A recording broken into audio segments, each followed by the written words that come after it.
This is Mark and Charity's Coffee Podcast.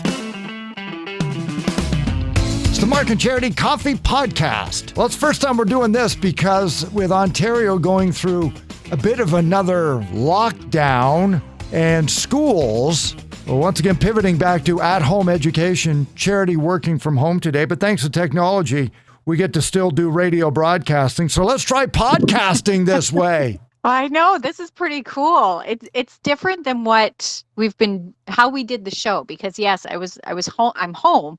So to try to get us able to do the back and forth, it's funny because you try to explain it to people, and I think most get it. So we're trying this for the first time, and I can't, it's nice. It's nice to hear you. You know what's crazy is the old Gilligan's Island. They would have been off the island in no time if they had this kind of technology. Broadcast from anywhere, podcasting. Now you're at home, you're super mom, super teacher, and you said to me before we started the podcast that it's night and day better this time around. What's different? Absolutely.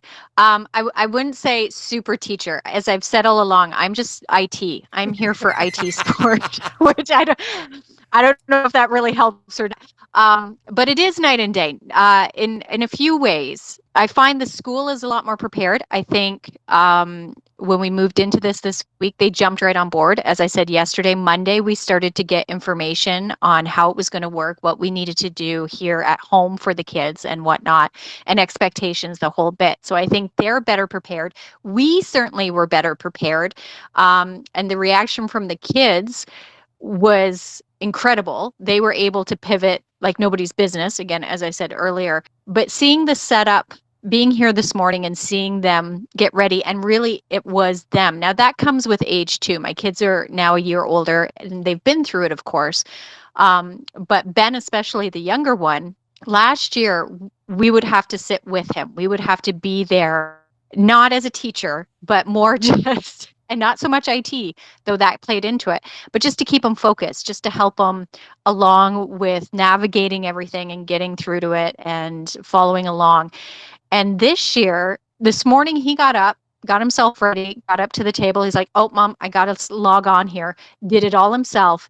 And he's a lot more focused and engaged. And that is a pleasant surprise. Yeah. Now he's at that age where they begin to grasp it, and they'll grasp it quickly. Yes. At about age 8. So the teachers at that point as well are starting to get kids that are becoming more adept. So hopefully they're seeing the same thing. Are you getting that impression that the teachers are more comfortable with it? Absolutely. Absolutely. Listening to the instructions and the teaching, the lessons this morning, even yesterday, catching the tail end of it when I got home.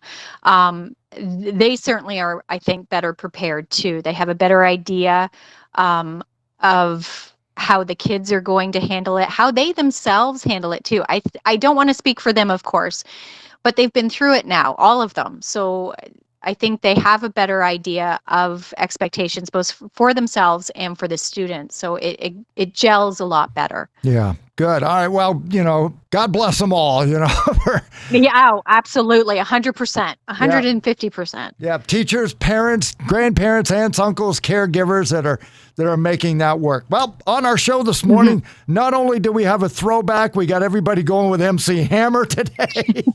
Yes. We want to make sure everybody gets the year off right. So we were talking about the importance of a good night's sleep as far as your overall health. And one sleep study pointed to one particular app that is causing people to not get a good night's sleep.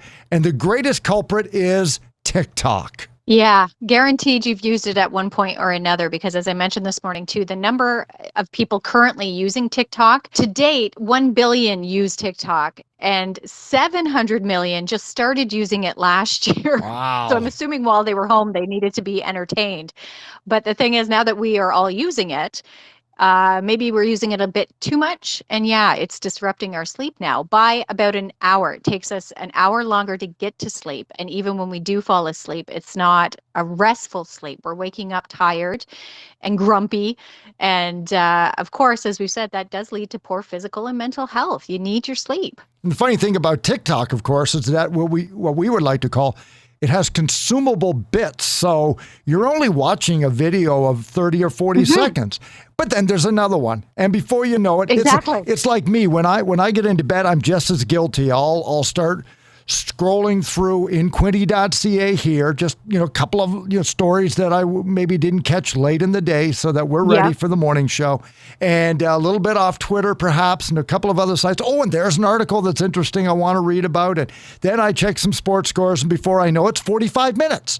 I've been on my phone lying in bed. So if you're consuming these videos at 45 seconds at a time, it adds up. And time flies and you don't even know it. Absolutely. And as you just said, you get watching one and it leads to another. And then, oh, wait a minute, I should have a look and see if I can find something on this. And there's always a challenge or a craze going on. So you have to watch 5 or 6 of those just to see how everybody's doing it. Maybe even do one yourself and then move on to the next one. It's very time consuming and addictive. Let's not forget that. You get sucked in and you can't turn it off. Well, my daughter works for The Score in Toronto, and she has gotten the podcasting bug from you and I and wants to do it. So she set up her own TikTok account that she's starting as a way of promoting it. So don't you think that Dad becomes the guinea pig for all the TikTok things that she wants to send out?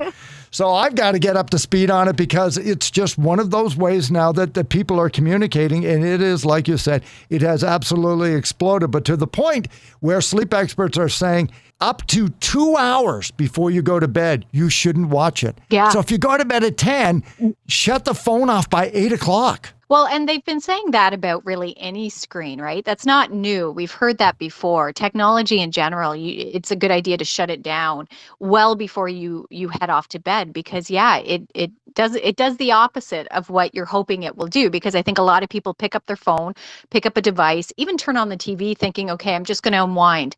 I'm going to shut my brain off. I'm just going to veg out for a bit and then I'm going to head to bed. But in fact, it's doing the opposite. It's stimulating you. It's triggering things. It's making you more awake. So you really need to put it down well before you head off to bed. All right. And then before we let you go, then too, our final thought was with the lockdown going on, it is so important to support locally owned businesses whenever you can. Remember that if you're getting groceries delivered, food delivered, keep it as local as you can.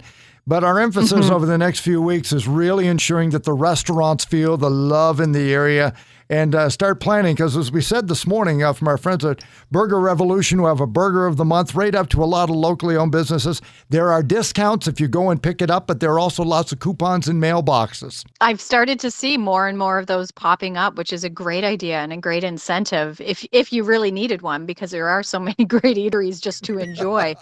But really important right now to support our local restaurants and retailers, of course, in any capacity you can. No, you can't dine in, but they have the takeout, they have delivery that are all available to you. So help them out and take advantage of that. And you know what? It's January, as we keep mentioning. It's kind of blah anyway. What better way to boost your mood than to have a nice meal delivered to your door? You don't want to cook. Order something in and help support a local restaurant. Because you got 2 jobs now. You're a teacher. Like, come on, who's got time for that? IT. Well, the other teachers who are working at home, Yes. all the other super parents and teachers. super caregivers, just remember that. Make a plan for it. As Charity and I like to say, do it intentionally, not just make a decision at 4 o'clock, but decide tonight or a takeout Tuesday every week in January. Exactly. And even when it opens up, do it again in February to help them out because even if the actual ownership of the restaurant isn't local, they're employing local people. And we need to make sure that their jobs are safe and that the community runs vibrantly. What do you got going on for the rest of the day? Well, I've got my tool belt on just in case. As I said, running IT, running interference. Right. I'm just hoping to get through the day. How about you? Yeah, me too. I'm going to hang up on my phone and wait for you to send me a TikTok. The kids and I will see what we can come up with. Okay. Yeah, but you'll be back in again tomorrow morning. Yes, I will be back in studio tomorrow. We're going to be wrapping up our Adele week on Galaxy of Games with our Adele joke of the day. And we've got one. Ooh. So your shot to win her CD 30 can be yours for the final time tomorrow. And speaking about takeout, Charity and I know what the best food is for leftovers. What are the top 5, but we know what number 1 is, and we'll share that with you tomorrow morning. Mark and Charity Coffee Podcast here on Spotify, Google Podcasts, Apple Podcasts, and right here off of our social media websites. Charity podcasting from home. I'm in the studio at 497 Dundas Street in Belleville. Enjoy your Thursday.